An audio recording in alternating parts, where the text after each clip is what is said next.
Jai Hind everyone, welcome again to the Patriotic IAS. Let's start our IAS PCSwala Delhi current affairs. We have three topics for the discussion and we will do two topics from the front page where we will explain in a way that you need to study and read your newspaper. The way you have to link with your different GS paper, prelims paper, you should have the recall of those topics. For example, whenever we go for the IRDIA removes age bar for the buying health insurance. So you will link it, you will find that it is associated with the society because this elderly people, for that this is being discussed here. The age bar that was the 65 years before, now it has been removed. So elderly people, so society, and also there is the social justice paper on the GS paper 2. Social justice, that is also known as the vulnerable section, and the different provision, different initiative by the government to improve their condition. So GS paper 2 as well. Okay, so here you will find that this is interlinked with the GS paper 1 as well as GS paper 2, and here it is talking about the health. So again there is the separate talking of the topic of the health in the GS paper 2. So lot of area, one article that can cover lot of area, and this is the way UPSC asks the question. We will try to practice one of the main question that has the linkage of the GS paper 2 NGO sector, and that is linked with the how we can protect the environment with the help of the NGOs and their role. So you will see that interlinkage. So the way UPSC asks, so this will be for the mains specific. After that we will study a dead stream spring back to life after 30 years. So again this is from the GS paper 3 environment section, and after that we will study that India favor regulating the single-use plastic. So basics about the single-use plastic that can be used into the prelims, and overall the India's stand on the single-use plastic can be used into the mains. Further we will study the fourth topic, that is the nesting and hatchling of by the olive Ridley, and they are very famous for their mass nesting. So we will study. So today we have the environmental topic that is more dominating, and we will cover this, and we will also try to write a answer for that particular UPSC question. Okay, so let's start from the front page. So let's start with the first front page, and the first news that we are going to take is the IRDAI removes age bar for the buying health insurance. So which section of the GS paper means it's belong from? So it should click in your mind. Whenever you read any of the newspaper, you should know that where, for what area I am reading. So if you will read IRDAI removes the age bar for buying health insurance. First thing, it is written the health. So health sector you will go, and if you will see into the syllabus of UPSC, it is part of GS paper 2, here GS paper 1, and this is from the GS paper 2. So GS paper 2, in the governance section you will have the education, here the health related issue is into the GS paper 2. Okay, so you should have the clarity. This is very crucial part of the preparation, that whenever you watch any of the news, any of the topic, just you should relate that from where it belongs, why I am reading, why I should go, and why I should spend my time. Okay, so this is the part of GS paper 2, and it is part of the governance section. In the governance section, it is talking about the issue related to the development and management of the social sector and services relating to the health, education and human resource. Okay, then it's come that it is reducing the age bar, that is reducing. So one question that comes in your mind, that why there was the age bar and why they are removing. Simple thing, why there will be the insurance? Because I have some issue in the future, so I am bound to some of the health disease and something, and that's why I will go for the health insurance. Why the company will not accept this health insurance if the age is higher or lower? Because if age goes higher and higher, there you are going close to your end of the life. This is the life expectancy. Previously, life expectancy of overall India was very low. Gradually, it has increased and it has reached around the 70. Okay. So now, if the life expectancy is crossing 70s and you are barring those at the 65 year of the age, and they cannot buy the health insurance. But the thing is that there are a lot of health disease. The elderly people need lot of health care and healthcare services, and that's why it shows that now we are approaching toward the inclusive growth. Here in the syllabus, if you will find GS paper 3, there is the clear-cut mention of the inclusive growth. Okay? And if you are talking about the elderly people are the part of the vulnerable section of the society. It will come under the GS paper 1 society section as well as the governance section of the GS paper 2. Just let me show.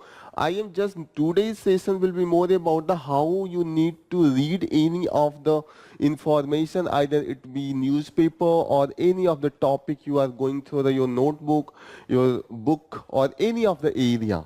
Always connections would be with the relation to the syllabus. So here you will see that there is a section where it's talk about the vulnerable section of the society, welfare scheme for the vulnerable section of the society and the population. Okay, so this here it has mentioned.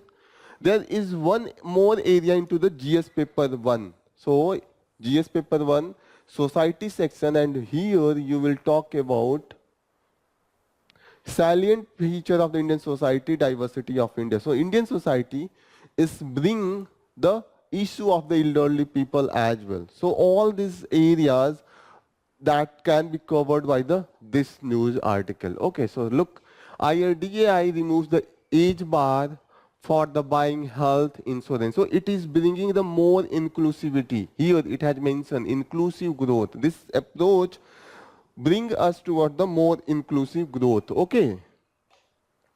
Then you should come to the news. It's talk about extended health benefit to the senior citizen and the caters to the diverse demographic group including children and maternity needs. Okay, so it is not talking about the elderly people, but there is the extended provision that's talk about the children and the maternity needs. Okay, so it will develop the specialized policy catering to the senior citizen and establish a dedicated channel to address their claims and the grievances. Okay, so you are talking about the vulnerable section and how the regulatory bodies, that is the IRDAI. So you should have the question that what is this IRDAI?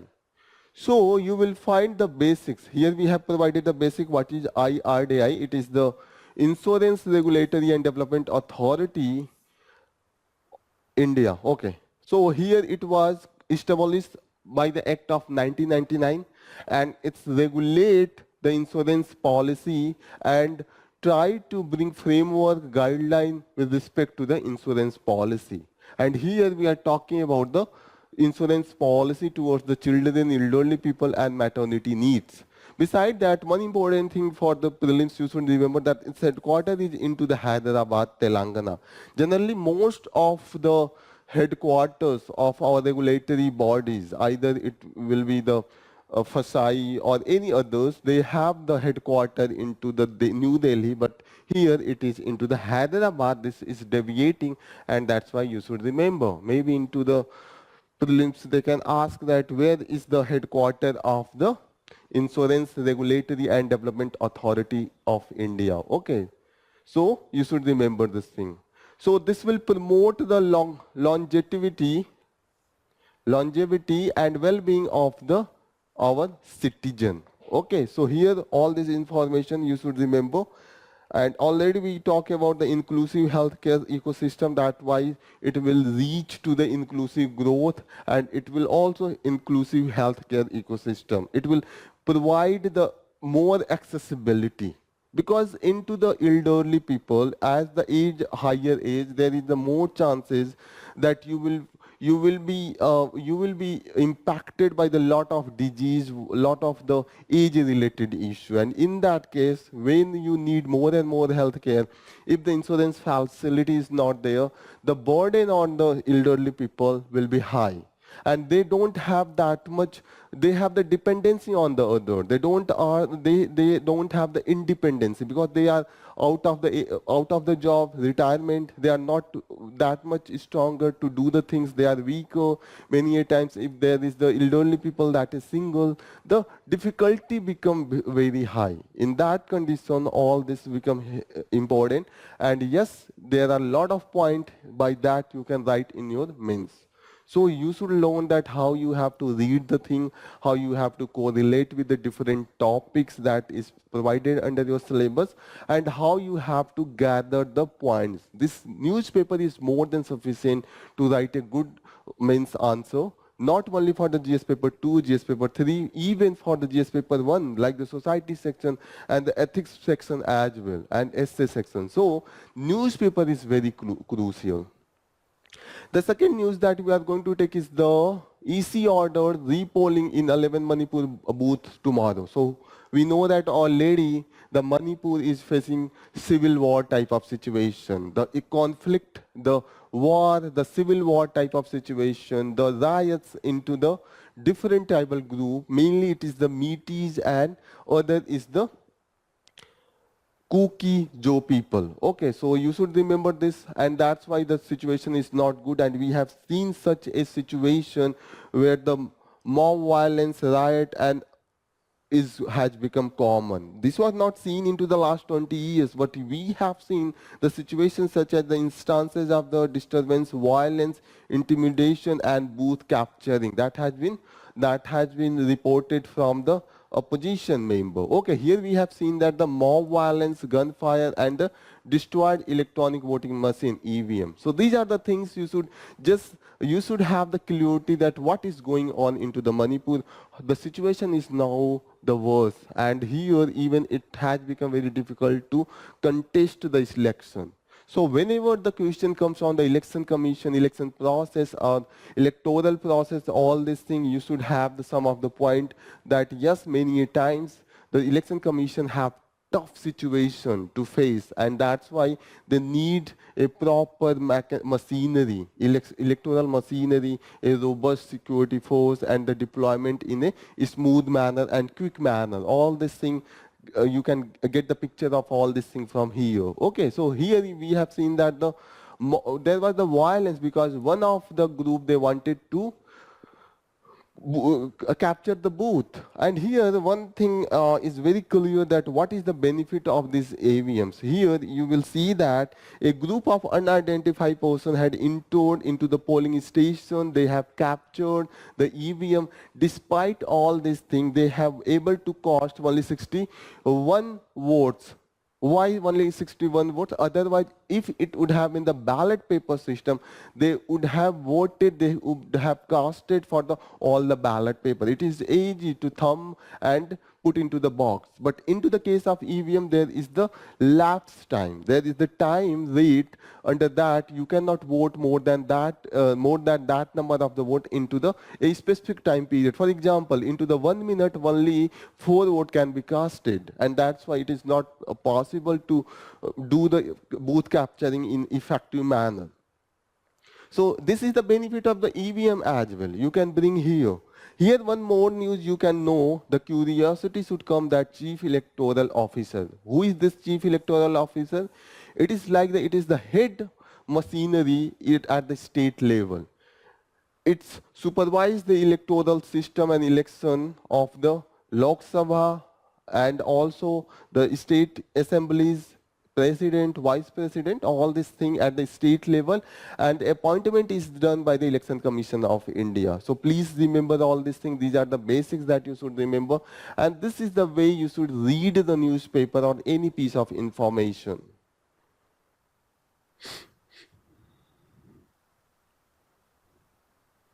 Next important news that we are going to take is again from the front page, and it is talking about a dead stream is springing back to life after 30 years. This is talking about a Small stream means it is a type of river, but that is very small. Maybe it could be the 4 kilometer long or the 10-15 kilometer long. Generally the rivers or the its tributaries are 100 of the kilometer long.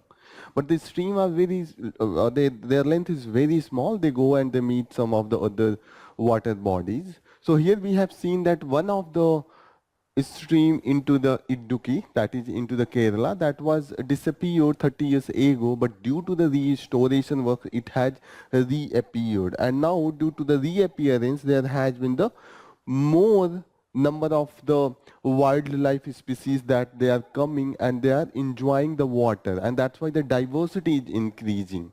So here, this is the stream, and they have made the check dams where the animals and other wildlife species, they come and they enjoy.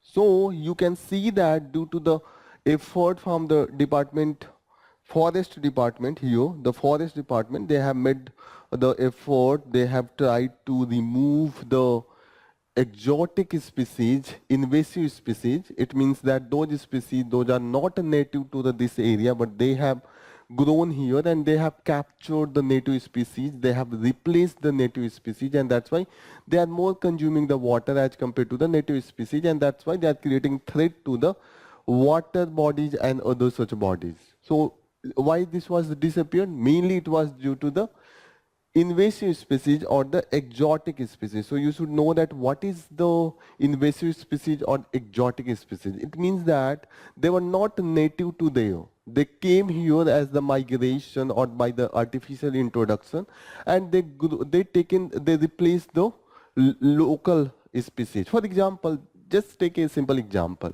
A person from the Taliban, some of the groups, some of the people, they uh, they they migrated to Sweden or the Norway, and after 20 years they replaced all the Norwegian or the Sweden people, and they have filled up with the Taliban's rule, and that's why it's created the threat to the native people of the Sweden, that they are talking about the now they have the main cultural point of the education, equality, okay, and environmental protection. And after 20 years, when the Taliban replaced the Sweden, how they will be known as, how the Sweden will be known as. Now the Sweden comes at the first or second or into the top 10 in the each of the good thing, like the development, equality, gap between the different income group or the women's empowerment, everything. They are much better than others. But think that the Taliban is replacing all this, what will happen?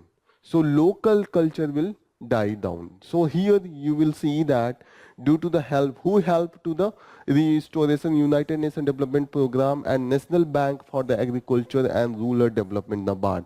They have helped, and now it is regenerated, and now we see that here the basics about the UNDP already we have discussed, that this is the a body of the United Nations. It has near about 160 membership, and it's work into the area of the sustainable development, also the poverty eradication, reduction into the inequalities, and the resilience into the different type of the infrastructure with respect to the climate change and other thing. Okay. From where it is funded, those members from the United Nations and the other civil society, they fund them, and they do the partnership, and the voluntary contribution from the UN member states. The funding comes from their collaboration with the civil societies and the local bodies. And what about the NABARD? NABARD comes under the Finance Ministry, and under the Finance Ministry we have the Department of the Financial Services. Under that it comes, and it is autonomous body, and it regulate the cooperative and the regional rural banks and state cooperatives and the district central cooperative bank in India. Okay, it was established by the NABARD Act of 1981. So you should know here it has given the what is meant by the check dams. Check dams like this, they try to make it so that the water can be collected here and it can be used by the wildlife animals. Okay, so here we have seen that the brushwood check dam that has been created, and it is helping the wildlife species to grow and use it for their hydration. Okay, so this is one of the example that we have seen that the diverse wildlife has been promoted, and it is a very good example of the environmental conservation and the restoration. You can use anywhere whenever you are writing your answer with respect to the environmental conservation and restoration. Next important news that we are going to take again, that is from the environment, and it is talking about India in favor of regulating, not banning the single-use plastic. Here, India is favoring the regulation, not the complete ban. Okay, because we don't have the cheap alternative. We are developing country and we have to think about our small businessman as well. Suddenly, if we will do the ban, complete ban, there will be the chaos. There could be the those who are the small vendors and those who are the small shopkeepers, they will not have that much alternative, and that's why India's, even the US is talking about the just regulate, not complete ban. What is the single use plastic? Single use plastic you use into your day-to-day life. For example, any disposable that is made of the plastic and that you can use just for one time, and after that you have to throw it back, and this is known as the single-use plastic. Here it is given the example such as the plastic cup, spoons, earbuds, decorative thermocols, and even the wrapping and the packaging films. Generally, whenever you go for the gift, to give the gift, you do packaging, and yes, for those films that are known as the single-use plastic. So you should have clarity that what is the single-use plastic. And here it is given the cups, spoons, earbuds, decorative thermocols, wrapping and packaging film. Even the sweet box and the cigarette packet, the upper coverage of the cigarettes. Okay, so these are all that are just used for the once, and after that you have to throw it out. Okay. So here the ban doesn't include the plastic bottle, even those of the less than 200 millimeter, and the multi-layer packaging box such as the milk cartons. Okay. Now the negotiation that is going on, it is about to be happen into the Toronto, Canada, and the topic will be, the main topic will be the this how we should regulate this single-use plastic. So what is the India's stand that is here discussed? The already India have the plastic waste management amendment rule, and it banned 19 categories of the single-use plastic. So there are the different type of the categories that already been used where the alternative is possible, or we are providing the those jute bag or other such thing, or the paper packets. But where there is no such alternative, we are bound to regulate, not the ban. Okay. So the main aim is to remove them from the market and reduce the production with the alternative practices. We have to alternative practices. Otherwise, if you will ban, there will be the black marketing. You have seen that we have banned the alcohol use, the prohibition, the intoxication. Not intoxication, even the alcohol. Intoxication include many other things. But the alcohol use into the many of the state, one of the recent example is the Bihar, where we have seen that underground market that developed. And beside that, there are the death due to injurious local and homemade this alcohols. Okay, so we have seen such type of the thing is seen whenever there is the blanket ban. India is standing on that ground. However, the developed country like the European Union, they are supporting the complete ban or the restriction, even the selling, purchasing, production, everything. Okay, so here you will see that the European Union, they have proposed the restriction on making and selling. But our stand is being supported by the US. US always work for the interest. It doesn't talk about the what is the environment or what is anything else. But it's think only about their economy, because it is a totally capitalistic economy, and yes, capitalists rule that. This is just a comment on that. But yes, it is the welfare state as well. Okay. So this is all about from here. You should know that what is the India's stand with the single-use plastic. Let's see further development what is going to happen. Next news is again from the environment. So today we have the domination of the news from the environment section here. It is showing this is the picture that's showing the olive ridley turtle.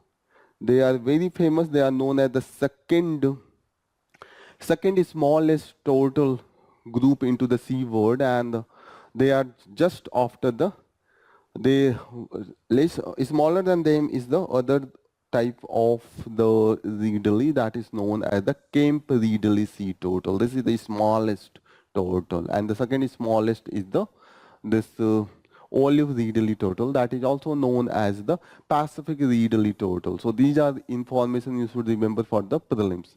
Olive reedley turtle, Pacific reedley turtle, and they are the second smallest, and they are the first smallest. The smallest is the Camp reedley turtle. Why this is so famous? They are famous for their mass nesting, and yes, they come for the mass nesting, and here they lay their eggs, and this eggs into the mass nesting, this is known as the Irdi badas, Irdi badas. Okay, so please remember this word, Irdi badas, that is known as the mass nesting. Here in the picture it has shown that mass nesting, they are the artificially covered to save them. Here you should know that these are mostly, here it has given that this is the hatchlings. The hatchlings are released to the sea after 40-50 days, and nesting period have the 40-50 days. Okay, so this is all about from this news. You should further know that here lot of NGOs, they are working to safeguard, and they are working into the night time. They do the patrolling on these beaches so that if there are any threat to the nesting or the any disturbance into the this nesting, they can prevent. So here you should know the role of NGOs. They are working as a, for example, here the students see Total Conservation Network and the Tree Foundation. They are protecting the nest, and that's why you should know that the NGOs can also work into the area of the environmental protection, and UPSC has asked one of the question into the 2015, and this is the way the UPSC asked the question. For example, in 2015, UPSC asked that how can the role of NGO be strengthened in India for the development work relating to protection of the environment, discuss throwing light on the major constraint. So here you have to talk about the role of NGOs and how we need to strengthen them, and what are the major constraints that preventing them to actively work or the effectively work. So this is the thing you should know. The first thing you should introduce with the by the defining the role of NGOs, particularly into the area of the environmental conservation and the protection. For example, this nesting, this protection of the nesting of the olive reedley is very good example. One thing you should know that this olive reedley, they are not they are not critically endangered or the endangered. They are comes under the vulnerable. Their amount is very large. They hatch into the they lay eggs into the thousands, and yes, where it is given, they hatch into the hundreds of the egg, and its hatching period is the 45 to 60. Okay, so you should know, but the survival rate of this eggs and hatchling is very low. Out of thousand hatchling, they are survive. Only 1 out of 1,000 is the survival rate. So please remember, and that's why this is into the vulnerable group. Okay, so you should start with the define the role of NGOs as the agent of the change promoting the environmental sustainability. Particularly, you can also talk about the how into the different tribal area they works for the conservation of both protection and the livelihood of the people. Even into the rural area, how they works for the collaboration with the government and the different other bodies, so that they become the link. Okay, and where the government do not able to reach, the NGOs reach. All these things you can bring. After that, you have to bring the how their role needs to be strengthened, and what are the major constraints. Major constraints such as the funding. Other thing is the paperwork, the bureaucratic hurdle, the red tapeism. Okay. Beside that, the lack of coordination among the NGO. Same NGO are working into the same area, so that if they have the coordination, they can reduce the duplication of work. For example, one in the same village, 3 NGOs are working into the education, and they have fragmented their area, so that if they have the collaboration, one can work and other can support, and the remaining can work into the other area. maybe into the environmental protection or the maybe livelihood generation, maybe health in the area of the health and the welfare, all these things where they can work. So you can bring all these things and you can conclude by emphasizing that the why we need to address the constraint and extending the NGO, because their role is the very important for the robust and holistic approach for the environmental protection. So this all should be your approach. Please write and you should match self-assessment from the model answer that is given. So here we will conclude our session. Thank you for joining the session. All the best. Jai Hind.